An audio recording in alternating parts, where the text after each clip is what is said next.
We are live, episode, whatever episode this is. Today, we got a good We'll show figure it today. out. We have a good show today. Yeah, we do. The Arnold invite. The Arnold is a very big competition. I don't think people know that. Yeah. How you feeling Kind about of it? kind of unreal actually. It's an interesting feeling. I think, like during my career, I have a hard time giving myself the credit, which you is like, "Oh, shocker," right? But to finally be able to get invites to these bigger meets is kind of like a little validity that it's like, "Okay, maybe your career is a little legit." So it's an interesting feeling to have. Yeah, it's definitely legit. So the way that I look at it is like in golf, you have like um, majors, you have the Masters, the U.S. Open, in tennis, you have Grand Slams. So they have the like four major events of the year, and the Arnold is one of them. So you have like nationals, ultra nationals, you have the World Championships, you have the Olympia, and you have the Arnold. You've already done Hmm. the Olympia, one.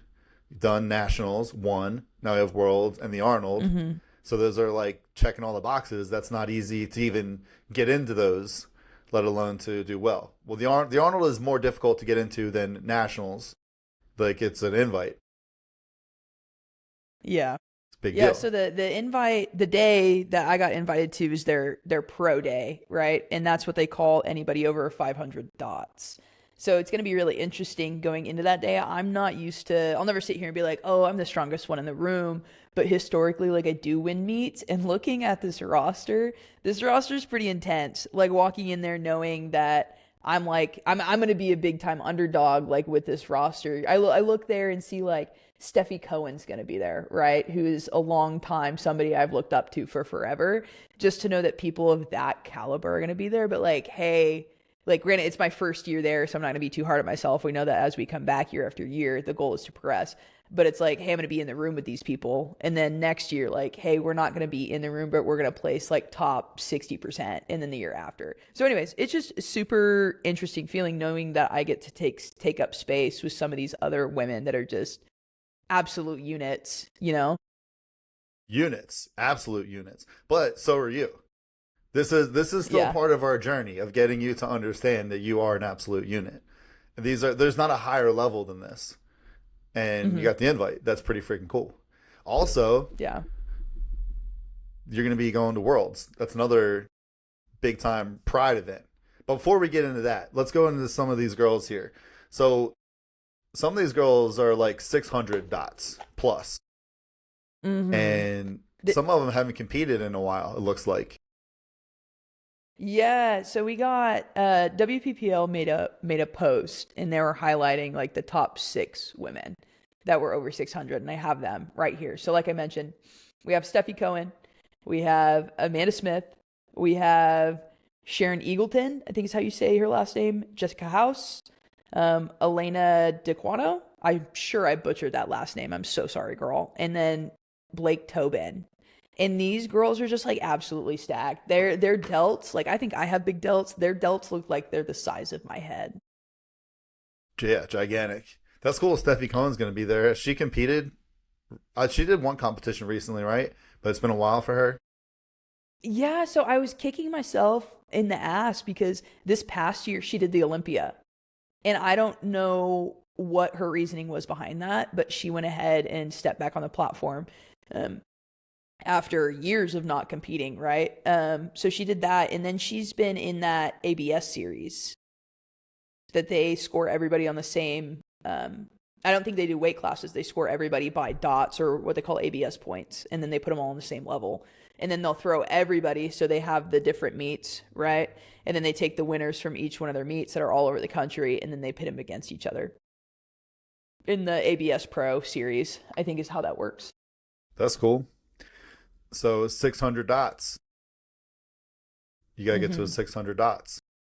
We gotta start trend. I think is what needs to happen. It'll certainly make things easier, that's for sure. It would. But For my organs, maybe not. I think 600 is a possibility Hmm. for this Arnold. I think it's like a possibility. In the long run, it's definitely a possibility. But for Hmm. March, I crunched some numbers. It's a stretch, but I think it's doable. Yeah. I think the thing that keeps me afloat right now is obviously at nationals. I had some wiggle room that we know is there on a different day. You know what I mean? Like as far as squat and bench goes.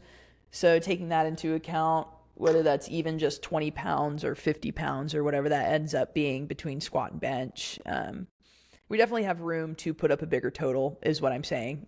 I guess what I'm Yeah, getting at. So for sure. it'll be interesting. So we have that, and then we Interesting little have things. World Championships, Team USA, official invite, official acceptance to being on Team Yeah. USA. So what does I that felt mean like to a you? little kid. That is so cool. Being able to represent, like, I know that there's a lot going on in the world right now. Being able to represent an awesome country where, like, I am a female business owner and I don't have any qualms, with my life, basically, um, is pretty awesome. I got the invite in my email at like 10:30, and I'm usually never up at 10:30, but I'm like sitting in bed like a little kid, like my feet are behind me like kicking. I'm like, of course I'll go. This is so good.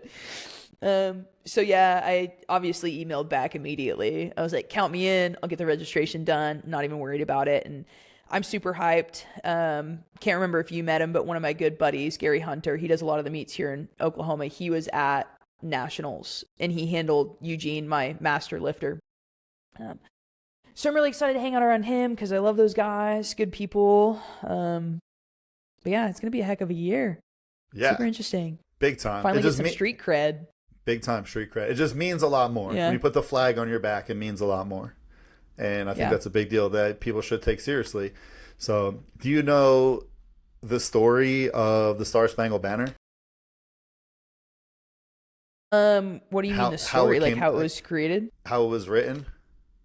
If you don't know the story, I'll No. give you a little history lesson. I don't think so. I would love that.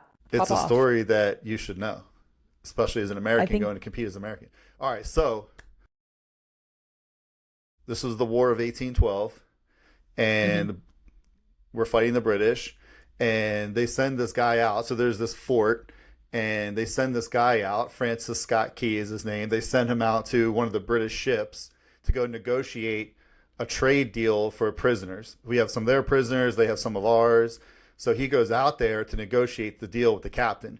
So there's all these guys, they're like below deck as prisoners, and he negotiates with the captain of the ship on like a 1-for-1 deal. And the captain's like, all right, deal. But at the same time, the captain had someone going out to the fort where it said this fort, they had this big flag sticking up. And he says, after they negotiate the deal, he's like, it's all going to be a formality at the end of this anyway, because I sent a guy out telling them that, hey, listen, you have to surrender. If you lower that flag, then that will let everybody know that you're now under British rule. And if not, like, we're going to take it. And that's how it's going to go. So he tells Francis Scott Keyes, like, look out the horizon right now. So he looks out the horizon and he sees like what looks like hundreds of ships just like coming. This is like the full might of the British Royal Navy. And Francis Scott Keyes like, dude, you can't do that. He's like, there's like women and children. And he's like, it's already done. Just tell them to lower the flag. All they gotta do is lower the flag and it's good. So it gets dark. All these ships show up and they don't lower the flag. So they just start dropping bombs on this fort, right? They're shooting cannons, like they're shooting everything, like the rockets, red glare, the bombs bursting in air, right? So all the guys down below are like, hey, like, because Francis Scott Key's not a prisoner, they're like, hey, tell us what's going on. Like, tell us if they lower the flag. So they're just like hammering this fort, just bombs, bombs, bombs. And the flag, like, it's wavering, like, it's struggling. They're just beating this flag to shit, but it doesn't go down. So then after a couple hours of that, he says to them, he's like, yo, he's like, what is with these people? They're insane. Like, they're not lowering the flag. He's like, they're not going to lower the flag. He's like, all right. So he orders all of the ships to just target the flag and then a couple hours more of just bombs hitting the flag. It's all like crooked and like leaning over. It's just beat to shit. And the morning comes and they still didn't lower the flag. And that's the whole story of like, we're not going to give up. And the flag was all bent over and like all busted up because it was basically held up by dead bodies of soldiers that were out here just fighting. And they're fighting the British Royal Navy. And there's just only a little small group of people. And when guys died, more people step up. And that's the whole story to me, of like what it means to be an American. Is like, cool, you can have all this, you can have your big Royal Navy, you can be the baddest motherfucker. Like, I'm not going to give up. We're going to fight until the end. And like, you might be bigger, you might be badder, but you will not fight harder than us. That's what it means to be an American. It's like, we moved here and we took risks and we're fighters and we're warriors. We beat your asses before and we're going to do it again. It doesn't matter how strong you are, how tough you are. We're going to keep going. And I'm not scared of you. I'm not scared of you if you're bigger, and I will never be scared of you because this is the land of the fucking free. And even if I was scared of you, I'm still going to fight harder anyway because this is the home of the brave. We don't fucking get scared, and we're going to fight harder than anybody in the entire world. And that's what it means to me to be an American. I take that shit seriously of like, we started off as the underdogs. Like, nowadays we're the superpower, but we didn't start that way. And it's just a bunch of people that took a massive risk. They all moved away from their home country to start in the middle of nowhere. And they built up this country based on grit and might and just that fighter mentality of like, I don't care, dude. I don't care if you kill us. We're going to fight. And if you want to fight, you better be willing to go the distance because we are. So when you put that flag on your back, just know, like, people died to keep that flag standing up tall. They take that serious. People took pride in that for a long time of like, the flag is never going to hit the ground. That's why we have those kind of like rules about the flag, because it's just a symbol of how much we can fight as Americans. And I think that, again, nowadays there's like the political climate of everything. Things are a bit different. It kind of makes me sad that people don't have as much pride because there's so much work that went into building this country for what it is. And I still think today it's our responsibility to take that warrior spirit wherever we go. And when you're on that world stage, it's not about you as an individual. It's about you. Each person comes there representing their country. And it's like, okay, like, I'm not saying that I'm going to win, but I will tell you this, I will fucking fight harder than you. And that's who I want to be. I want to be someone that represents America. I want to be someone that represents the red, white, and blue because I bleed that shit every single day. And I just get so much like passion from this that it's just a different level of things when you're on a world stage. And now you see everything with the World Cup going on. All these people from different countries are over here. And I don't know if you've seen any of these like viral videos going on, but people from Europe, people from Japan, people from all over the place, and they're just loving America so much. And they're like, dude, all we heard was about how awful it is on the news. And we come over here and everyone is so nice. Everyone is so friendly. But like this, I understand now. I understand why you guys are the way you are because America's fucking awesome. And I think it takes going to a different country. I've been to a number of different countries and they're awesome too. They're awesome to visit, but they're not places that I would want to live. Like, we just have so much opportunity here. We have the best shit. And I think that we should take pride in that. And when we show up to a competition, it's like, okay, I'm going to show you what America does. And again, it's not about winning or losing because a lot of guys died in that battle. It's about continuing the fight no matter what. So you're going to get a flag. And when you go there, just know that that's what that represents is this undying will to never give up under any circumstances ever. No matter if I'm the underdog, if I'm the superpower, we're going to fucking fight. And if you want to fight, let's fucking go. So that's what it means chills, to me. I think. I need you to remember this speech pre-Worlds. Like, put it in your back pocket and whip it back out. I'll be playing the Star Spangled Banner. We'll play it on loop. We'll get the Whitney Houston Star Spangled Banner. We'll have the flyover. I'll get like a little drone. Hell yeah. A little drone flyover at the meet. But no, it's cool. So, I think that like it kind of makes me sad that people aren't as hype about America. And I heard something the other day that was like, if you want to hate the world, watch the news. If you want to love the world, go outside. And I think that that's what we're seeing with all these people coming over here is like they're getting off the news, they're getting off the TV, and they're going out into the real America, and they're realizing that like people are really freaking nice here. People are really nice. We have awesome stadiums, we have awesome food. Like, we just have so much awesome shit. People going to Walmart and Costco and just having their minds blown about like how readily available you can get anything here. And that's just not the case in other countries, even like super well-developed countries. It's just not like that. The conveniences that we have here is just off the charts. And listen, I'm not saying that we don't have problems here. All right, everyone's got problems, but at the end of the day, like, I just wish everybody would come together And I always say that like, like I'm certainly not some like hardcore right wing person, but I'm also certainly not a left wing, right? I'm not a left wing person at all. But I have way more in common with some like blue haired LGBT person than I do like the political elite of this country. And I think that like I talk to everybody everywhere I go, and we have so much more in common with each other than we do against each other as Americans and just people in general. And I wish more people would just go experience the world for themselves. Just go outside and not like make opinions about people based on the way they look, and just make opinions on people about the way they act. And most people are really freaking cool from all across the spectrum.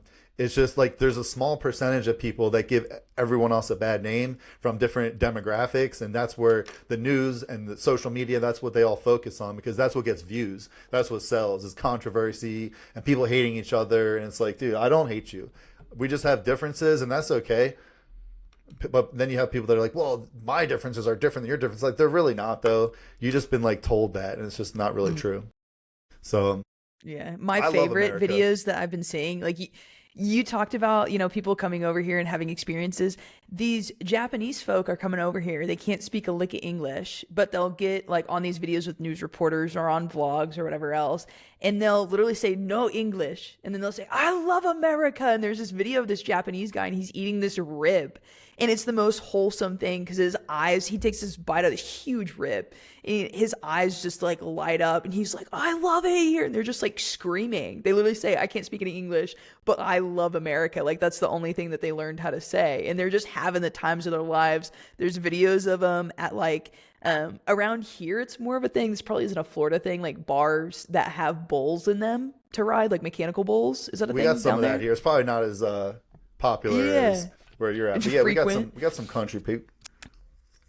Yeah, so there's country like folks here. bars like that. These again, these Japanese guys are going to. They're getting on these bowls. They're like having the time of their lives, and it's the most wholesome thing I think I've ever seen. It's so good for me. Yeah, it's awesome. It's just like Seeing a real people just experience. like you said, come together. Yeah, Yeah, people are having exactly. real experiences, and it comes through in these videos that like you can't recreate that, and you can't act and pretend. It's just real.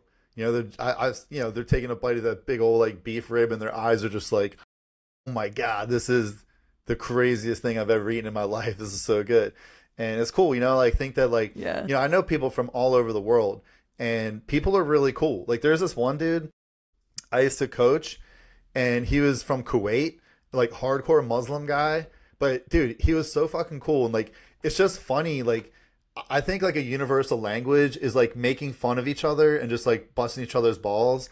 And he was a master's student in nuclear physics, so he would make jokes about like he would basically make jokes about like being a terrorist. He's like, yeah, I gotta do all this stuff a certain way because they look at me as like I'm some guy from Kuwait studying nuclear physics. Like, I gotta be careful out here. But he was just like so full of light that like I don't know. He was so funny. Yeah. He was so cool, so smart, and yeah, I don't know. I think that's how most people are. And there's certainly some bad actors for sure. I'm not saying that, but that's not like the whole of people of any country. Like most people in most countries are pretty freaking cool, and they have really cool things to offer that are different. And like, there's this one like Egyptian lady at the farmers market here, and like she's there with like her kids and like her family. They're basically like selling like hummus and like all kinds of like Egyptian food, and it's just like so freaking good, all homemade, and they're the nicest people ever. And it's like that's how I choose to view the world. And I wish other people would view it that way too, that listen, we have some differences, but most people, we have way more in common than we do different. Yeah. I find it takes more energy to harbor that much hate than it does just to be nice to everybody around you. You know what I mean? For sure. It takes far more energy to look down on somebody. Yeah, it's exhausting. Like, I don't know if you saw that post that I made about that woman, Dawn Myers, who made that like super hate comment on one of my videos. I had a video where I was just talking to the camera, No. basically being like, gym people are the nicest people, blah, blah. And she commented on that. She's like, take that chew out of your mouth, you fucking, like, just like ripping me to shreds. And like, she's like, you're going to get Hold cancer. I was like, I've never even tried chew in my life. I didn't have chew in my mouth. And like, So then I made a video of me trying chew for the first time. So I screenshotted her comment. I screenshotted her so you could just see like how miserable of a person she is. And so it's me just Was this trying recent? yeah, it was like a couple days ago. So I put this big old wad of chew in my I'm looking it mouth. up right now. Yeah, it's funny. But then all these people in the comments are like, this woman commented on my shit. This woman, like 5 or 6 people just out of the clouds. Like, how random is it that just 5 random people from the internet happen to see this and have it in common that she made hate comments on their videos as well? It's just like I What could a never live miserable like that. person. For real. Like that's the truth though. This Like literally. if I'll you're figure out a way to put this up on the screen so that the people can see this, but it literally says, take the fucking chew out of your lip. Enjoy your cancer. You look like shit. You'll look like shit in your casket when you have your face and jaw cut out from the cancer from your chew. That's insane. I didn't even have That's chew in my crazy mouth. work, I've never in even my tried opinion. chew. And then I just did it to be petty, to be like, fuck you. I'm gonna try it. It was awful, by the way. I'm never doing that again. But I was about to ask, how was it? it was Terrible awful. experience? Yeah, when I first, because I got the loose leaf chew, like the big packet, not like the dip, right?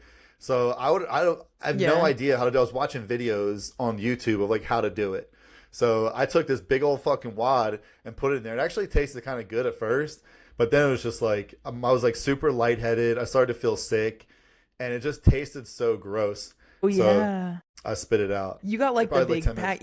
You did not even get a can. You went for the whole packet, didn't Yeah, you? the whole thing. Yeah, I wanted to experience That's it. crazy. I made it about 10 minutes. That's and then fair. I was just like, right, this is not it for me. But yeah, I just like, there's a lot of people like that. And there's really not a lot of people like that. That's the thing. It's just when you're on the internet, that's the stuff It's- that gets the most attention.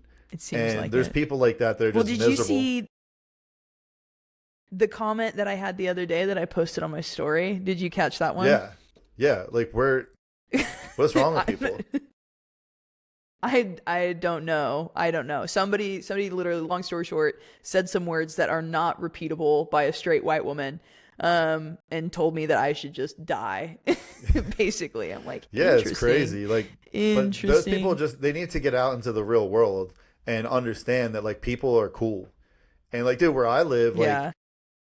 I live in like a very like LGBTQ friendly area. Like there's like a gay bar like a block from my house. That's like they look like they're having a great time. Like it's bumping and there's all kinds of like LGBT flags, but I'm in Florida. So you have all kinds of like you just have all kinds of people here and everybody seems to get along. And it's like if you just go outside, it's like oh, like everybody's kind of cool. Just be normal, like just be normal in society, meaning like don't be a complete piece of shit for no reason whatsoever. Like if someone's like I'm also a big believer of like if you're gonna like I'm a pretty peaceful guy, but like if you want to bring war to my doorstep, you will get war in return. That's how it goes. But other than that, I don't want war, dude. I want to just chill and like have a good time. So, and I think most people are like that. And I think there's very, very few people that are just like randomly metaphorically bringing war to people's doorsteps, and it's like they're not representing an entire community, they're just representing themselves. And most people, if you actually just talk to them, are pretty freaking cool. And like I got friends that are all different all over the place on the political spectrum, and it just never seems to be a problem. We just make fun of each other for it. Yeah. And it's like, oh, you're just a normal person who likes to crack jokes just like me, so I'm gonna do that. And it's not that serious, it's just not that deep. Yeah. And it's refreshing when you can make connections like that. Yeah, for sure. It's like, especially for what we do with work, we do see the bad side of things more often. Well, I see the bad side of things. The negative people stick out far more and far more often, just like that gal repeat offending. Dawn Myers. Don't so, be a yeah, Dawn very- Myers.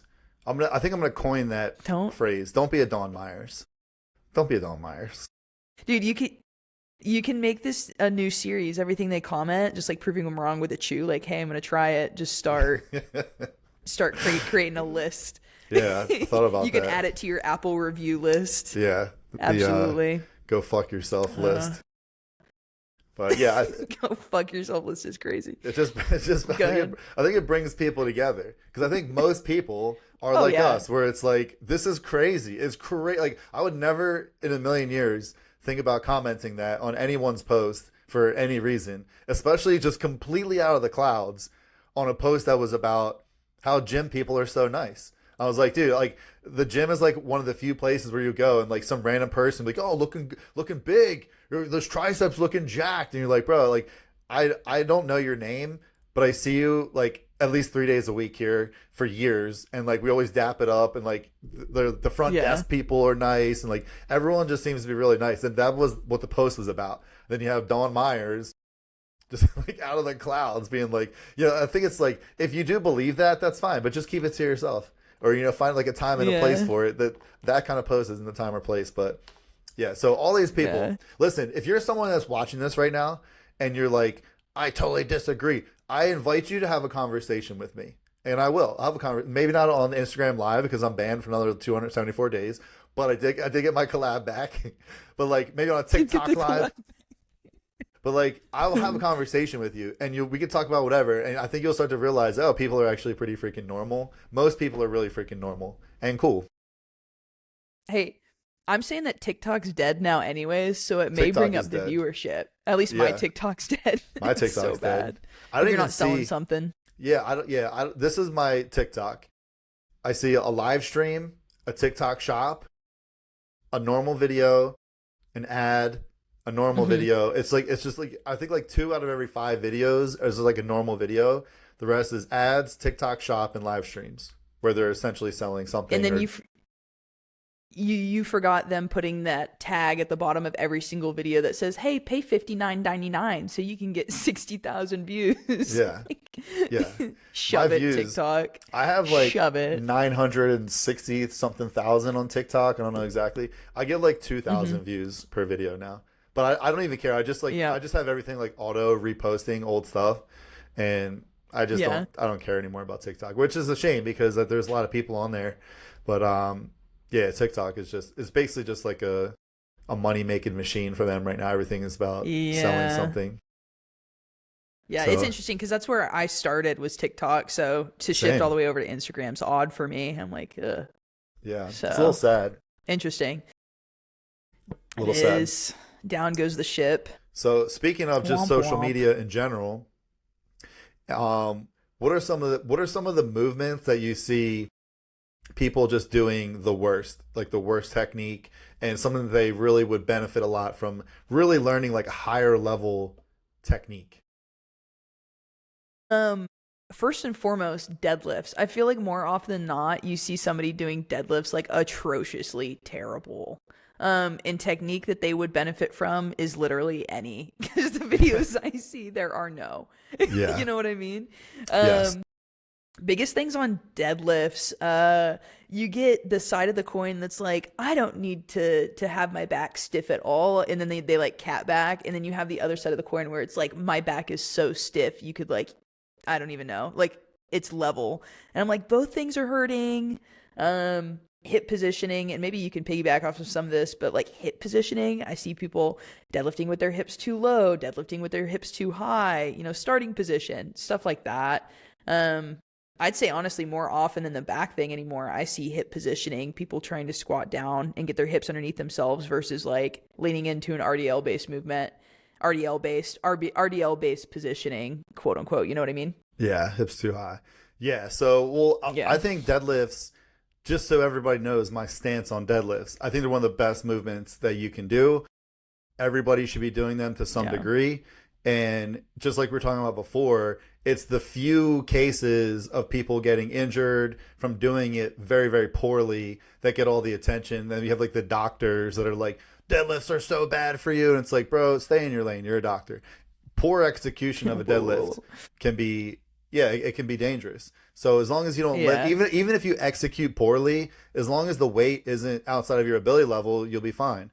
So if you just focus on your technique and if you're not like, I'm really good at deadlifts, just focus on your technique and do it as a movement of like, okay, I'm going to put this as one of the first or second movements of my workout.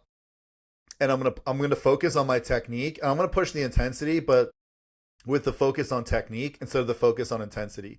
And then you'll get better and better over time. Your weights will go up over time, but then you can focus the intensity on other more simple movements, right? Squats or machine-based movements or something like that. So let's go through it. Like, walk me through your setup on deadlifts. So they call For, your like, name. You're a on the conventional. platform. we'll go sumo. You go sumo, and I'll talk about conventional. Okay. What's the Sounds first good. thing you do? So, You walk up to the bar. It's the first thing you do. the first thing I do is I look at the bar and I decide, I'm like, hey, I'm also like a ground up approach person. Big time, So yes. with myself and with my lifters, I'm always going to talk about ground up. So we address feet, knees, hips, and then low back, mid back, upper back, and hands. So when I go up to the bar, I think, okay, feet positioning, especially when I'm on the platform, I should know exactly where my feet are going to go. Like this shouldn't be a guessing game. So I tell my lifters there's a ring on the bar. It's like, I can't remember what it is on a deadlift bar, but on a standard bar, it's like what, 81 centimeters, 83, something like that. To use that to line up your shins, whether that's in like inside the rings, at the rings, just outside. So you have a consistent marker to base your foot positioning on. Most people, again, I always say most because there are exceptions. Most people are going to have their toes at like a 45-degree angle, from midline.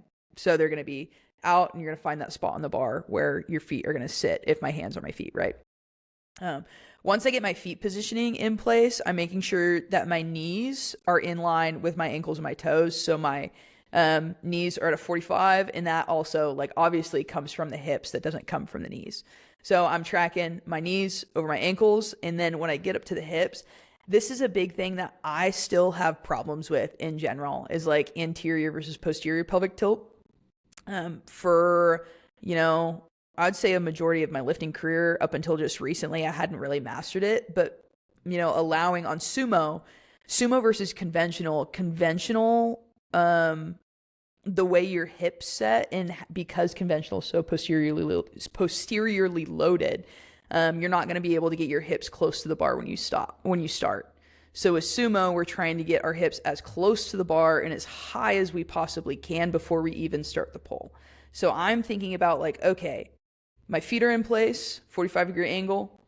They're where they should be width-wise. My knees are on top of that. My hips, are allowing that 45-degree angle to happen. And at the same time, my hips are under my body getting close to the bar instead of tilted backwards. We tilt backwards, our hips rise first, our shoulders fall over the top of the bar, and then we come off of the shins and out of our center of gravity. So those are like my biggies. My big, like, long story short, I go feet, knees, hips in my head. And I've never had issues with my upper body just because I think we drill that position in squat and bench so much as far as like where your shoulder blades should be. It's all consistent throughout. So I don't really have a checklist for my upper body for me personally, but then I tell, my lifters, hey, long arms, like how much tension can we put on these arms and basically stretch them like we would a rubber band, you know what I mean, before we even initiate the pull. And then you start, you wedge, create tension, and then pull. I know that's like a long-winded answer, but those are all my tick marks that I'm looking for in myself and in other lifters. Yeah, no, I think a long-winded answer is important for people to understand. Yeah. So a conventional deadlift, obviously your feet are going to be much more narrow, and where you put your feet, like she was saying, it's going to be different based person to person. The more narrow you put your feet, like I've seen some people deadlift with their feet basically like touching, right? I think that's too narrow, but for some people, if you just have like an insanely strong posterior chain, like you can do that. But the wider you go, the more legs it's going to be, and the more narrow you go, the more hips it's going to be, right? So anyway, if you're just like hanging from a bar, let's say, you're just dangling and you just allow your legs to relax, where your feet are below your hips is kind of like the standard ideal starting position. Now, for the distance of your feet. Now, again, totally different person to person, but these are just general rules of thumb. So your feet are going to be right below your hips. So I do stance, grip, position, right? Position has a lot of they all have different like levels to it. But the very, very last thing that you do is actually move the weight. So all of there's so much setup that goes into it. So stance, get your stance where you want it to be. The grip is going to be hands right outside of your hips. So you don't want your grip to be wider. If you're standing at the top with the bar, you don't want your hands like this far away from your hips. You want your hands to be right at the side of your hips. So at the bottom, you have to figure out where that position is at the bottom. You want your hands on the knurling. So that's the grippy part of the bar. So that's the stance, that's the grip. Then we have to work to the position. So I got my hands on the bar, my feet on the ground. I grab my feet into the ground. That's part of the stance. So I'm actually actively using my feet to grab in. I'm trying to like rotate and kind of screw my feet in, but my feet don't move, but everything upstream is now going to screw in and get really, really tight. So with deadlifts or all heavy lifting in general, you have to create the most amount of tension in your entire body first. That's the goal. Build the most amount of tension and then you move the weight. Because if everything in your body is under tension and then you start to move the weight is going to want to try to push you around. And if you're under tension, you're way less likely to be pushed around. So if you're loose somewhere, then this heavy weight, that's going to find that weakness, it's going to find that weak link as quickly as possible. So I grab my feet in, I really start to kind of screw them in. And with a conventional deadlift, it's just not as pronounced as a sumo. The wider you go, the more important that is because it stabilizes the hips. So I got my feet, and then I start with my hips up really, really high. So from there, I'll start to brace. I'll take a big, deep breath into my belly, and I'm trying to breathe like wide, not up and down, right? So with power lifters, lifting heavy, you don't want to be tall and long. You want to be short and fat. So when you're breathing, you don't want to breathe up. You want to breathe into your belly and breathe out. Think about trying to get fatter. If you have a belt on, we're trying to get that, put pressure into that belt. So this is all happening pretty quickly at this point, but it's going to take a little while to explain. So now we have this brace. I'm going to pull on the bar, like you said. Like I'm going to hold on to the bar with my hands. I'm going to pull my lats. I'm thinking about trying to pull my shoulder blades down, and I'm trying to get my lats tight. So I'm almost like pulling my arms down like this to get my lats involved. And then I'm going to pick my chest up. So my hips are up. I'm going to pick my chest up to get my arms longer and real, real tight. Then from there, I'll do all that. Then I'll take a big deep breath and brace. And then I'll pull my hips down into position. So I'm pulling down on my hips as I'm actively pulling my chest up to keep that tension. So if I keep my chest here and I just bring my hips down, the length is going to get shorter and I'm going to lose tension. So I need to get as long as possible and then start to, as one goes up, the other has to go down, or vice versa. So now I'm going to start to pull my hips down. I'm trying to wedge my hips down and pull my hips close to the bar as possible until I feel like, if you're looking from the side, the bar should be right below your shoulder blades. So the shoulder blades are what's holding on to the bar, right? Not your hands, not your elbows, it's your shoulder blades. So if you were to just bend over and let your arms dangle, right? Let's say you're laying face down on a bench or something, your arms are dangling down. That's the best position. And that's where you want the bar. That's where the bar is going to catch. So you can't really look to the side. Obviously, it's something more of a feeling. But as you start to pull the hips down and wedge them into place, you're going to feel that position. It's like, okay, this is the tightest position that I can create. If I go lower, now I'm starting to squat too much. If I'm up too high, it's going to be too much of the hips. So I'm trying to find this fine balance of just enough with the legs and as much as possible with the hips. So now everything's super, super tight. The first thing that I'm going to do is push with my feet. I'm trying to push my feet through the floor. The first movement on a deadlift, this is where I think most people that are beginners or even intermediates go wrong. They're just trying to pull the bar. And it's not a pull. It's a push and then a pull. So if we just pull, then the back, the glutes, and the hamstrings are going to do all of the work from the bottom all the way to the top, instead of from the knees up is where you want them to do the most amount of work. So if we're pushing with the legs, we're getting the quads involved early, and then we finish with that hip hinge. I'm trying to drive my hips to the bar. And you can think about it a couple different ways. Like in Olympic lifting, at least one style, you think of it like a catapult, like your torso is driving back. And by driving back, the hips are coming forward. Really, you want to focus on the hips forward, but the torso is going to start to open up. And by thinking of like a catapult like that, that's what makes the weight go up. So it's a back and forth movement, not an up and down movement. And I think that distinction for most people is where they just go wrong. They think, I'm just going to pull, I'm going to reach down and pull up. And it's like, no, you want to get in this right position. And you're thinking back and forth. We're trying to bring our hips closer to the bar. And then, yeah, once you start pushing, think of it like you're hitting the accelerator on, in your car or your truck or something. You hit the gas pedal, it's going to go up. The bar might not go anywhere, but it doesn't mean that the bar can't move. It just means that you're building more and more and more tension. You're telling your muscles to fire. The muscles fire. And then if the bar doesn't move, the muscles send a signal back to the brain. It's like, hey, this isn't enough muscle, bro. So the brain's like, okay, we'll fire more. And then this relay happens and takes some time sometimes. Like we were talking about Steffi Cohen earlier. She's like a prime example of this. At the bottom of her lift, she'll pull and pull and pull for like a long time. And then the bar breaks off the floor and then she finishes the lift. The rest of it's kind of quick. So I think a lot of people, they pull like, oh shit, it didn't go anywhere. And then they just give up. It's like if you put all these steps together, boom, we're going to hit that sticking point, but everything's going to be tight and in position. And then you just push on the gas pedal harder. And then eventually the bar is going to break. Or you're just not going to be strong enough. But you should at least try. I'll try to push it a little bit further. But as long as your core is braced, as long as you have like full body tension, your risk for injury is actually really, really low if you do it properly. Mm-hmm. Absolutely. So and setup. The full body tension, I feel like people underplay so hard when it comes to deadlift setup. And I feel like recently, I don't know if you ever go through this. It's like when I see a problem in my lifters, I never see it once. I usually see it in like 3 or 4 of them at once, and they all decide to have this issue at the same time. So I'm talking about like this exact same thing with a bunch of them, and most of them do pull conventional. I don't have many sumo pullers compared to the ones that do pull conventional.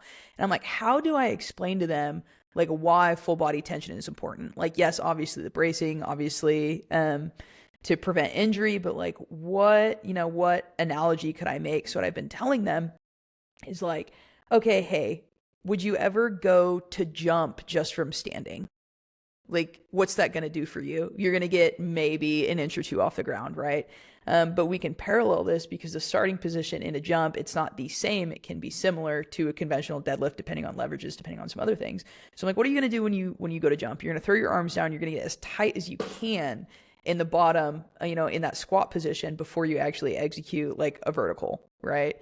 So using that analogy to be like, oh shoot. And then I have these lifters that are like, oh my gosh, I've actually never felt that before. I'm like, what do you mean? And then we add the barbell, we add, creating that tension between your arms, getting you set in that position with the hips, trying to seat them properly. It like clicks immediately. And I'm like, wow, it took one small analogy to get there, but just goes to show how important that full body tension is, not just for injury prevention, but also you have specific adaptations that your body has biologically that can induce a greater pull, but that's for another time. For sure. I use the analogy of like a rope, right? So imagine like you have a rope attached to a bucket in front of you and like, or like a sled pull that you're pulling rope, right? So if there's slack in the rope, you can pull and pull and pull and the weight's never going to come towards you. So if you have like a little bit of slack in the rope, which is essentially not being fully tight in a lift, especially a deadlift, if you have a little bit of slack and you pull really hard, it's going to yank really, really tight and the forces are going to spike really, really high really quickly. And that's where you have injuries, where these big spikes in force, one of the ways you get injuries. But that's a very common one for most people. So if you have this rope that's super, super tight first, and then you start to pull, the tension stays on. You can on the weight the entire time. You can start to reel this in. So that's kind of like it's an easy like visual analysis that you can do because you can get like, you can usually find some sort of rope or a TRX or something to visually show this someone in the gym if you're working them in person. But then they start to get, it's like, oh, that weight's never going to come if there's not tension. And then if there's some tension but not fully tense, then it's going to yank. And that's what those yanking motions are what's going to drive the forces up really, really quickly. But it's going to drive the forces up on the weakest part of that rope. So if you had, instead of a rope, if you had a chain, now imagine that chain, those links of the chain, one of them is going to be the weakest link. So that's some sort of muscle group or some sort of soft tissue in that whole system that's weak. So when you spike those forces up, that weak link is going to be the one that breaks. So this is why accessory work is really important, because the accessory work is essentially fixing the weak links. So if you just do basically what we're doing right now, it's like a ton of volume. Don't do what we're doing. If you're doing what we're doing right now, which is like just barbell lifts and a ton of volume, you're not going to ever fix those weak links, right? So you can do a lot of barbell work like we're doing right now, but these are more short term. These aren't long term things that you want to do. And long term, I mean, maybe it takes you a year, maybe it takes you a couple years before it really runs into problems, but eventually you will run into problems. So the biggest thing that I see with people that pretty much do like 80% of their program is barbell work, they run into injuries almost 100% of the time because they never have like, they never change their program in off season or is part of their program during the season where they address those weaknesses. But those weak links are just going to get weaker and weaker and weaker relative to the rest of the chain if you're just training the full thing all at once. So that's why power lifters, do your accessory work. It helps you, one, get stronger, but it really fixes your weak links and it reduces your risk of injury by a lot. Mm-hmm. Yeah, absolutely. I would like to throw it back to earlier in the year. If you know me, you know that I pull sumo. Earlier in the year, we had these hip issues, or I say it's more of a glute issue than a hip issue, actually. We decided to take a break and have me pull conventional, and I will never forget the first session when I sent Red the video of my conventional deadlift. He goes, "Wow, these are actually good." I'm like, "What do you mean, actually? What is that supposed to mean? What were you expecting from me?" Is what I think I want to know. Yeah, I don't know. I mean, they were just like really good. So I think that just from being like not ever pulled, not that you've never pulled like that, but not doing that consistently all the time. There's anytime that you try a new technique, just as generally speaking for people listening, when you try a new technique, like you're not going to be good at it. Your brain has to learn how to use your body first. So if you switch to a new movement, how much weight you can lift with that new movement is going to go up right away because your body's learning how to do it more efficiently. It's learning how to use the strength you currently have in a much more efficient way. So for you not doing those, especially at that intensity for a long time, it just looked really good. That's all I was saying. So that's a long way of saying you thought I was going to be bad at them, but thank you. I appreciate the compliment. You weren't as bad as I thought you were going to be. So okay. Credit to you. I'm just giving you a hard time. But yeah, I think we need to talk about this more often because I had a lifter call me the other night, and this is a lifter that just started powerlifting or like really lifting in the gym in the past like 3 years, and he's in his late 30s. And I'm trying to explain this exact same thing to him because he wasn't, a super crazy athlete when he was young. He wasn't in the weight room. He wasn't doing some of these things that would just be completely normal to me. Like growing up an athlete, growing up in softball, in the weight room, growing up powerlifting. I had a long conversation because he called me during his lift. We're navigating some things. I have him doing some different movements to compensate. He's been dealing with this kind of, I don't want to call it quite an injury. I'd say some recurring pain in his back squats. And to give you some background on him, he was a bigger guy. He's lost like 40 or 50 pounds. And when you get big guys that lose weight in their squat, you find that they no longer have the belly to support them out of the hole. So we had like this, oh shit moment of we hit this meet. He had some pain since this meet, since he lost 40 to 50 pounds and his leverage has changed. Anyways, what I'm getting at with this is just like how important it is to do these other movements because he's a conventional puller. I have him learning sumo, and watching him learn sumo is like a deer on ice, but that is his process and how he's going to look because he needs to work on bringing up some of these weak points or he's going to continue to hurt himself and continue to dig himself down into a deeper hole. Having a wide breadth of movements and being a beginner, learning to be a beginner at these things, like while they're super frustrating, is so important for powerlifting. You get powerlifters that are so hyper-focused on specific movements or like elitists about their programming style. And I'm like, no, let me show you over here. There's so much. And you're not bored all the time. Yeah. You have to be flexible with your training style. Yeah. You can't do one style forever, right? And basically what we're talking about is like classic West Side Barbell conjugate stuff, where what they would do is they would do pretty much everything but the competition lifts all the way up to competition. But I mean, Louis Simmons, he was so good at it that he knew how to judge where someone was at based on all these other lifts. So they would have this like Rolodex of lifts that they were doing all the time. So if you were weak off the floor on your conventional deadlift, he would have you do like ultra wide sumo deadlifts because it's strengthening all the muscles that are required to get the conventional deadlift off the floor. So most people are like, oh, I don't want to do sumo. Well, this shit's gay. It's like, bro, you're weak off the floor. You have to get those muscles stronger. What's going to be the best way to get those muscles stronger? Well, a really like the opposite of what you're doing. So you have to be able to, how do we maintain the strength that we have on this conventional deadlift, but bring up all the supporting cast by doing other exercises? And if we focus mostly on the weak points, maintain the strong points, when we go back to this style of lifting, now the the picture is going to be much more balanced. All the muscle will be much more balanced, and now those numbers are going to move again. But it has to be done the right way. So a lot of times people look at conjugate, they look at it as just like this random smattering of exercises, and it's not. It's very precise exercises to fix very precise problems. If you don't know how to diagnose the problem, you shouldn't do conjugate, because you're constantly diagnosing the problems every single week. And if you don't know the solutions to those problems, that if you do know how to find them, it's just not going to work. Because if you just do a bunch of random exercises, like a beginner will get strong because they're doing random stuff, but at an elite level, you have to do the right stuff, and you have to fix the right problem with the right exercise, the right time, the right volume, the right intensity. So that's what it's about, is just what's the biggest weakness that I have? How do I bring that up? So let's say like your glutes and hamstrings are like a 9 out of 10 strength wise, but your quads are like a 6.5 out of 10. You're going to get stronger faster. Like, it's just easier to bring a 6.5 up to an 8 than it is to bring a 9 to a 9.5.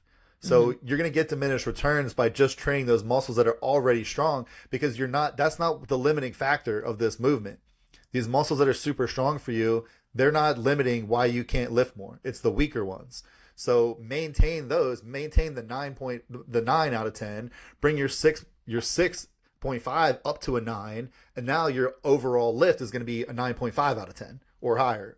So, or higher than a 9.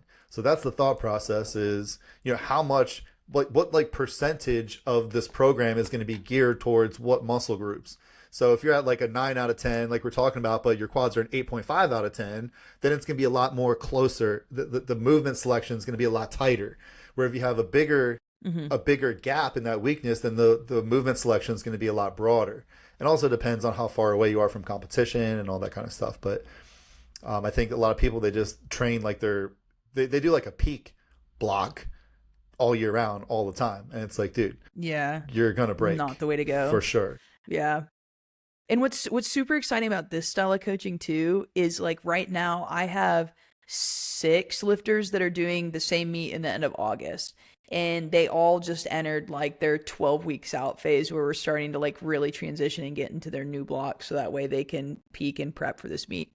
And watching that transition of like, okay, we did the volume, we did the variations. Mind you, there's some variations in there, kind of like nothing crazy. But seeing them go into that first week, like I had one lifter that we really needed to work on his posterior chain and squat and positioning. So we hammered him with a couple things. We completely changed his bench setup, and we had him rocking some variations there. He goes, I had him, I'm like, all right, we're going to hit an AMRAP at 80%, thinking he was going to hit like 6. He texts me, he goes, dude, I got 9. I said, well, that's not good enough for today. I actually need you to go back and hit a set of like 4 with 1 in reserve. So I'm sorry for that. But a shitty coaching call on my part, but really interesting to see how quickly you can bring up some of these deficits. It's insane. Yeah. You just got to know what you're doing. And that's the big caveat. Yeah. By the way. So I was talking to Austin, the nutrition coach, and we are going over basically this block that we're doing right now.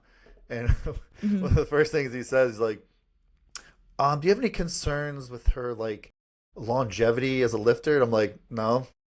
And I was like, wait, hang on. All right. Let me give you a more detailed answer. I was like, let me catch you up on like the number of years in the past that we've been training. It's like, this is a short-term solution that we're doing right now. This is not how we're going to be training forever. But we've done so much of the conjugate style stuff for so long, where it's like, that's basically just building out this foundation bigger and bigger and bigger, where this is more, you could almost, I don't want to call this a peaking block, because it's certainly not, but it's more foundation building, but for weaker muscle groups. So I was like, yeah, I know it's a ton of volume, and but this isn't how we're going to do things forever. But I think that you respond really well to volume. And I think that the volume that we're doing, a lot of high bar squats, front squats, safety bar squats, narrow stance, heels elevated, belt squats, things like that.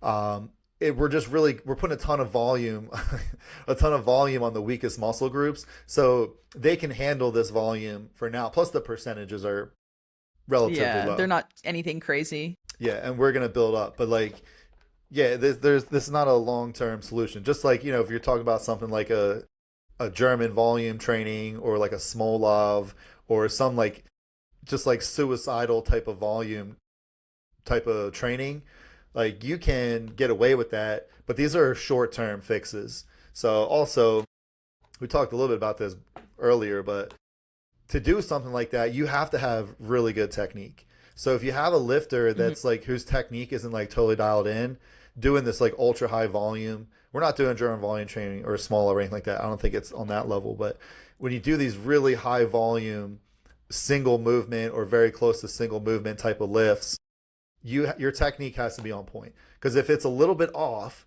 you're just a little bit out of the groove. You're asking different muscles to work that aren't really designed to work for that level of volume and intensity. Eventually, they're going to break down. But if your technique is on point, you're not going to really, you're basically asking your strongest muscles to do all this work and all this volume, and you can get away with that. And some people can get away with that for their whole entire career. Most people can't, right? So if you look at like the Bulgarians, their stuff was the opposite of high volume, but they're doing maxes, multiple maxes every day, 5 days a week. They would do a max up to 4 different maxes per day, sometimes every day. And this is weightlifting, so it's much more complex, not as like heavy central nervous system demand, but still we're talking maxes here. And they had one of the best weightlifting teams ever, but they also had like an insane burnout rate. So, I always say behind every Bulgarian gym in the 80s, there's a pile of dead bodies because most people just can't handle that. Psychologically, physiologically, they're just going to break. But if your technique is, if you're one of those few chosen people for Olympic weightlifting where your technique is just perfect and you have the perfect leverages and all that stuff, you can do that and you can get away with it and you can win gold medals. But that's a very small amount of people. So if you're doing that on the short term, most people can get away with it on the short term, but the further you are away from perfect technique, the more likely you are to be injured. Yeah, absolutely. You got to build a foundation first, and then you can start stacking the volume on top of it. You can't just full send. Unless you're me in your early high school career and you decide that German volume training is the way that you're going to build your foundation. But I don't know if that's a canon event for all of us or if you went through something similar. What was the specifics of that? How did you set that up throughout the week? The worst way ever. Mind you, I knew nothing about training. So I would pick like 3 movements and just do a 10 by 10. So I remember in high school, like per day or per week? Like it was 3 movements like per day, but I was lifting like 4 times a week. So that's what I'm saying is like it was ridiculous. But it'd be like a compound and then a secondary, like an accessory type of thing. And granted, probably wasn't even the same day to day. I can't remember exactly what I was doing in high school because I was also mixing in like weightlifting because I started in weightlifting. So you're doing like 1,200 reps per week. Yeah, it was just sense, ridiculous. yeah. I would go into the weight room like after class. At the end of the day, we had like weights as a school. You could go in and you were expected to be there if you played sports, obviously. But I remember like my freshman year, I put 135 on the squat bar and I said, I'm going to do this for 100 reps today. And I went in and I did German volume training. And then I did the same thing with like 95 pounds on bench. And I like had these markers that I was like, I'm going to hit 135 on bench or 135 on squat for this day, and I'm going to hit 95 pounds on this day, and then I'm going to hit 185 on my deadlifts, and then if I wanted to work in my cleans, I would hit like, I think it was 135 there too or something with the most atrocious form. But yeah, I would just spam, and slowly it evolved, and I grew a couple brain cells and figured it out. So yeah, that's how my foundation was laid. German volume training is brutal. I've done some German volume training in my day, and it's brutal. Like, it is brutal. Yeah, but it's kind of fun, but not for a long period of time. That's for sure. But I was doing CrossFit and coaching CrossFit for a number of years, and that's where I kind of got like really into the coaching world because I was coaching the best of the best. And at that time, we were just doing like an abusive amount of volume. But CrossFit itself is insanely high volume, so we were doing a lot of that stuff, and it definitely works but these are athletes that were like, they're already very well-trained athletes. So they would come to me like, oh, I was a national champion in college. It's like, all right, cool. So is everybody here except for they've been training as a professional for 4 years and you haven't. So get in line. We'll teach you how to be a Get pro. with the program. Yeah, we'll teach you how to be a pro. But just having that background, they could handle things that normal people couldn't handle. So we were doing crazy shit. We're doing 2 to 3 workouts a day, a lot of days a week. And each session wasn't like as much volume, but it was a lot. And we would do like competitions of like the boys would do 225 back squat for 50 reps, and basically who could do it in the fastest time. And we would do that, and it's like, okay, we're going to start off like you just have to do it in the least amount of sets possible until you can do it straight through. And then we got to the point where all the guys could do 225 for 50 reps in a row, and it'd be like 2 minutes or something like that. You're just banging through it. Those are just absolutely awful sets to do. But it's like you and you have like 3 of your homies that you're just battling every single day. Everyone's with each other all day, every day. So especially with CrossFit, there's so many different things to be good at. So it's like, okay, like you're just fighting tooth and nail just to not get your ass kicked. So when some dude goes up there and hits it 50 times in a row, you're like, oh, the only way that I can even think about beating this guy who's my homie, I'm not going to lose to him. I'm going to die out here if I have to. I have to do 50 reps in a row. And your legs are on fire. Your heart's pounding out of your chest. You just got to do it, dude. You just got to do it. But yeah, we would do that. I've done a number of like Russian squat cycles, and those are devastating. But it's just like a ton of volume at 80%, and then the volume starts to creep up to 85%, 90%, 95%. Yeah. And then in 6 weeks, you should be finishing with a 2x2 at 100%. So if you can do a 2x2 in 6 weeks with your previous max, it's pretty good, right? But it's absolutely devastating, and it takes some guts to do that. But it's not the best. It's not the best way to do things. But again, I think that sometimes you can add that kind of stuff in for the short term to like, let's just ramp this up real quick. But you do run the risk. So I saw like this one supplement brand that they post about stuff all the time, and both of our previous sponsors, and they were posting about like Smolov. I'm like, dude, you're like signing people up for injuries. Like clearly you've never done Smolov. Dig them a grave right there. And then you're telling like normal average people to do Smolov, like they'll break in half on like week 3. It's like a 12 or 15 week program. Like what are you doing? That's insane. So, but I will say this though. There's something to be said about doing crazy shit like that. It does make you believe that you can do anything. You're like, all right, if I can do that, it does. I can do this.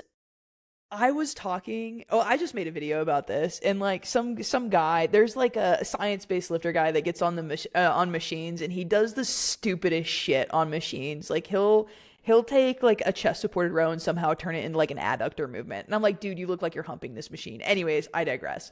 I stitched one of his videos. He's like, oh, deadlifts are vaulted. No, I'm a big believer that there are certain movements and certain programs that are built to not make you a pussy. Yeah. And those are some of them. You literally learn how to train so hard. Is it stupid? Yeah, it's so dumb. But I mean, if it ends up working out for your mindset, like I literally, you said, I'm delusional in the gym. Like, give me a week, I'll do it. I'll figure it out. That's how the other week you asked me how I set squat PRs and I don't need spotters. That's how I'm just delusional. I'm like, I've been through the trenches. Do or die. Yeah, exactly. I'm gonna put myself in a situation, sink or swim. But no, I'm a big time believer in that. Like I try to put in gut check workouts every once in a while, and I think once you get to a certain point, you don't really need those anymore. Where it's like, dude, I'm a fucking killer out here. But for my entire career, even now, I've said I'm gonna train you to be a killer first, and then I'll teach you a sport. Because if you're just a fucking animal, you can luck your way into good technique. But if you're just like kind of a bitch, you're never going to luck your way into just... You're not going to push through. Yeah, you're never going to do it. Like, you're not going to technique your way through some, like, mind-bending lift that we need you to make right here, right now, on this platform to win. But if you take some person that's just an absolute killer, again, you should... I'm not downplaying technique. I'm just saying if I had to choose one, I'm going to choose someone that's just a killer. And in order to be a killer, you got to go through hard stuff. And it's important, I think, in your younger years when you're developing, because young people can just handle stuff better than old people, obviously. So you're doing stuff when you look back and you're Hmm. like, bro, I'm just not afraid of this workout at all. Like compared to some of the stuff I used to do, like I'm not saying this is gonna be easy, but like this is gonna be hard. And when I would have new people come to the team when I had it in person, the first workout that you have to do is our dynamic lower body. And it is a lot of volume. It's hard. Yeah. The rest times are super short. So Small. Yeah. we're doing 50 to 60% of your max plus 25 to 30% bands. And we're doing that for like 12 sets of two, 10 sets of three, something like that. And then we go, let's say squats, then we go right into deadlifts. Basically, that's like if we're doing 12 sets of two, then we go into deadlifts, like a 6 sets of three or something. That first set of deadlifts is essentially your 13th set. So you're pretty much going right into it with maybe 2 minute break instead of 60 seconds. But people come in and these are like high level athletes. They come in and they're puking in the Hmm. trash can because they can't handle that pace of the workout. And also like with that setup with that percentage and the bands, it's heavy enough to where like you can if something's off, you can still get through it, but you're gonna have to work harder than you want to. But to really hit it the right way, if you really hit it the right way, good speed down, good technique, you're explosive coming up, you can kind of push through it at a pretty fast pace. But if something goes off, you can still get through it, but you're gonna start to grind through it. And with that much volume and that types of rest periods, like you don't want to have many of those. You're gonna be in a tough spot.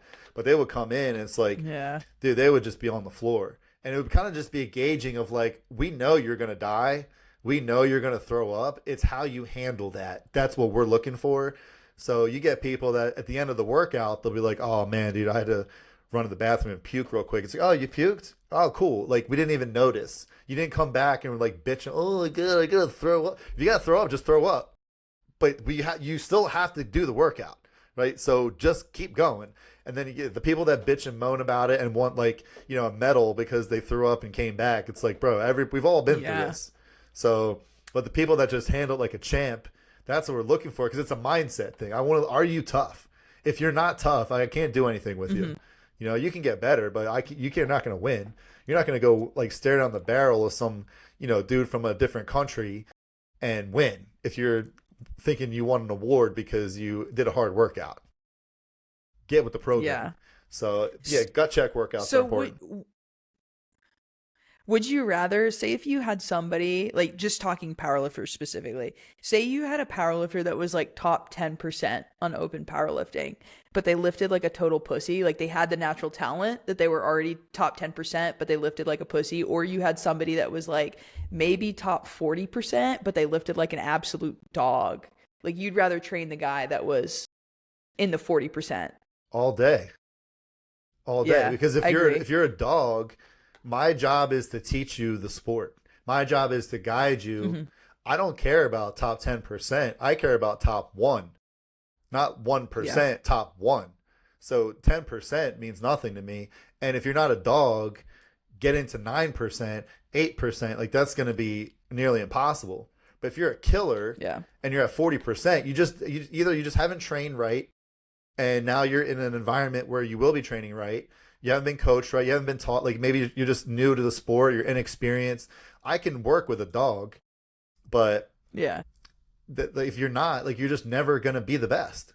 Who has won? Hmm. That's not a fucking dog ever in history in anything.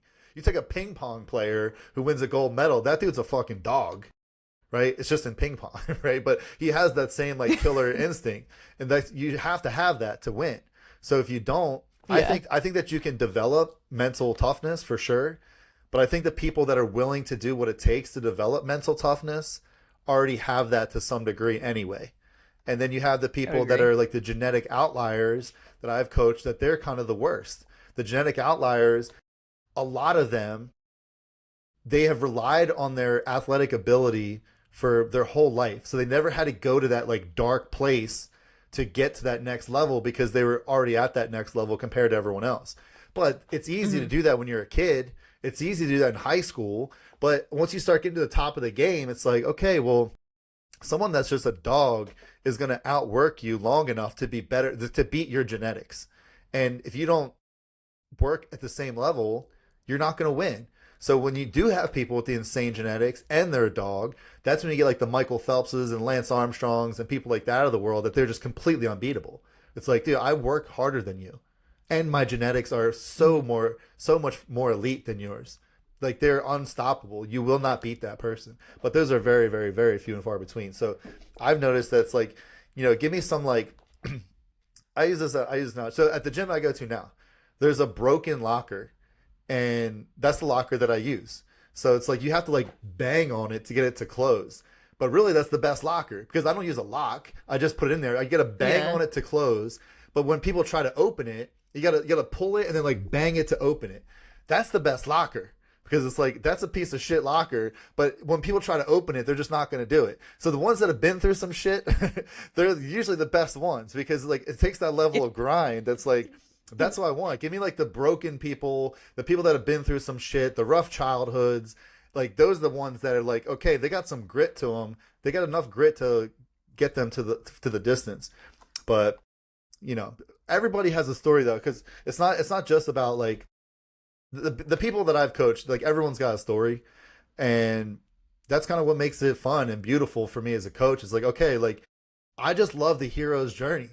I love the underdog journey, kind of like we were talking about before with America. That's how everything started. I think that just like runs in my blood. That's like, I just root for the underdog so much. And it's like, I just will believe in the underdog so much that if you believe, like I believe, and as long as you believe, like, you can do it. And you have to work just so hard. And the people that are already at the top, they just get lazy. That's what it comes down to. They're mentally lazy. Yeah. They're physically lazy. They think they can skip sets. They think they can skip days, because for the longest time they could. But now you're at a point where, listen, everyone here is good, dude. Everyone here is excellent. Yeah. And you're just not good enough to get by like that. And then they always wash out, because for me, like, a lot of it's more the mental weakness that they bring. And dude, listen, if you come in and physically you're having a rough day and like you just suck, but I know you're a dog, like, I'm gonna cut you some slack, because I get it, right? We've all been there. But if you come in with mental weakness, I'm gonna be up your ass infinity times out of infinity, and I'm gonna be barking at you all fucking day, every day, until you either get tougher or you wash out. And that's the environment. It's like, I don't want that in here, because that's a choice. But if you're grinding your ass off, you're gonna have days where life outside the gym goes crazy. Maybe recovery is not on point. Whatever the case is, like, you're gonna have days where you're a shit. But the best ones are the ones that you gotta grab by the back of the neck and be like, listen, you're our shit today. Just go home and rest. And then they're in the parking lot like ripping out push-ups, and you gotta kick to the curb. Like, stop. Like, just go rest, dude. And the ones that you're like, hey, I think you should take a day off. Like, all right, I'm out. The first ones to leave. Like, there's just, it's just not going to work. I was having this conversation actually with Austin during one of our check-ins. He had asked me, he's like, do you like auto-regulate? And in my head, I'm like, what is that? You mean you do that? You like back things down? Like, that's something that I'm supposed to be doing. Later I found out that I do auto-regulate, but I'm like, no, dude, like, it's on the plan. Like, it needs to get done. What do you mean? Like, so autistically focused on like, these are the numbers that I need to get done. So they're going to get done for the day. But it's when you get people that come to you like that are so relentless and like willing to do whatever it takes to A, get the lift done, or B, get to that next level. It is so fun to work with those people. I was talking about this yesterday. I met up with a mutual that trains out of, what's that facility in Orlando? TFX? Is that right? I don't know the Orlando gyms very well. But it's a powerlifting gym out of Orlando. One of the mutuals with Next Level was up here training, and I was talking to him about one of my lifters that trains at the same gym. And I was like, I love that guy so much. His name's Russell. I love him so much because he is just like, sometimes overly so. He does sketchy stuff, and it scares me that he's going to hurt himself. But I'm like, I'd way rather take a Russell that is so willing to just like go all in, do what he needs to do, be like eager to do more and have to pull back, versus having to get in somebody's ass, what'd you say, infinity times infinity, and just like run him into the ground verbally. It's like, I don't want to have to do that to people. Yeah, I don't want to have to motivate. Yeah, I don't want to have to be your mindset for you. If you go ask every single person I coach, you will not find a shortage of people being like, that guy's a fucking asshole. But the people that are champions don't say that. They might say that in the beginning until they get with the program, but they get it. It's like, I'm not trying to get on your case just for the sake of getting on your case. I'm getting on your case because you're not cutting. That's the facts. This level is not good enough. My job is to make you good enough. And if you don't want to be good enough, then get the fuck out of here. Because there's people that do want to be good enough. And you're poisoning the water for them. So the people that are here, if everybody comes in, like, dude, I don't care how much of a dog you are. If you come in and you're just feeling like shit, and then someone's like, oh, I'm feeling like shit, and the next person's like, oh, I'm feeling like shit, then you're going to be like, dude, I feel like shit too. And then it's like, no, listen, I don't give a fuck, okay? I don't give a fuck how you feel. I care about the performance. So going back to the auto-regulation stuff is like, you should be forced to auto-regulate. It shouldn't be like, oh, let me just auto-regulate today. Let me change up the program to make it a little bit easier because I'm tired. It's like, you should let the performance do the talking. You should still try it, and you can get through, no matter how bad you feel, generally speaking, no matter how bad you feel, you can get through the day. And then if you're just like, bro, then it's like, okay, you did the right thing. You just grinded through it. Now let's be smart, and the next day, let's take that down, and then still follow that program to 100% execution. But that program is now designed to be lower intensity because I understand there's a real fatigue issue going on here. But you can get through a day because, like, what if you have to go and compete on a day where it's like, I'm traveling, I slept in a hotel bed, I slept like shit, wasn't eating my normal food. It's like, okay, well, you still got to compete. So going with that dog mentality of, I don't care how I feel, I'm going to do it anyway. And then let the performance do the talking. Don't talk yourself out of it. And again, so we're like, oh, well, that's how you cause injuries. It's like, not really. Not if you do things the right way. You know, like, again, there is a time and a place to auto-regulate. But again, if you're doing these, like, back to the dynamic stuff, if you're doing the dynamic stuff, I can look at it and be like, this is how fast it should be going. And if it's not going that fast, and I know you're a dog and I know you're trying your hardest, I'm going to change it up. I'm going to auto-regulate for you because I know you're not going to do it. But, like, that's because the performance is talking. They're not purposely in the middle of a lift not trying their best, right? So, but there's people that, like, in between lifts, they're like, shut the fuck up, dude. No one cares. So I remember this girl I coached, genetic outlier, but just mentally soft as fuck. And it was so frustrating. I remember the day that I was like, I remember the exact moment that I was like, she's going to quit the team. After this next meet, she's going to quit the team. So we were just training, like, we were leading up to World Championships, just brutal training. And we just did, like, hard, heavy squats, hard, like some sort of squat max, and, like, a hard, like, 3x3 deadlift. And then we still had hack squats, and we still had, like machine good mornings. So they were in separate rooms, right? And I just know this was like a gut check type of workout that we were talking about earlier. And her and I were in the separate room while everyone else was kind of making their way out there. And she looks at me and she goes, oh, those deadlifts killed me. And I just looked at her and I was just like, nobody cares. I said exactly, I was like, nobody cares. I'm sorry. It wasn't like it was just a matter of fact statement. Yeah. Nobody cares. Do not talk about that because we all feel the same way. I'm like 15 years older than you doing the same workout with you guys. Trust me, I know. But I'm not going to say that out loud. I'm not going to speak that into existence. So now these other people that are coming over, we have about 20 seconds where they get here. I don't want to poison the well with that mindset because we still have a lot of hard work to do. And they're in the mindset of, I'm just going to get it done because they've been around for a long time. She only stayed for a little bit. Yeah. She only stayed for a few months and then washed out because it's like, well, this is what it is. I don't fucking care. I don't care if those deadlifts killed you. We still have the rest of the workout. We'll talk about it afterwards, but that's how it goes. If you don't like it, get the fuck out of here. Yeah. Basically, the lessons, the recap of the day of this podcast is America's awesome. Deadlift form. And nobody fucking cares about your feelings. That's basically all you need to know. Yep. Nailed it. All right. That's so good. Good job.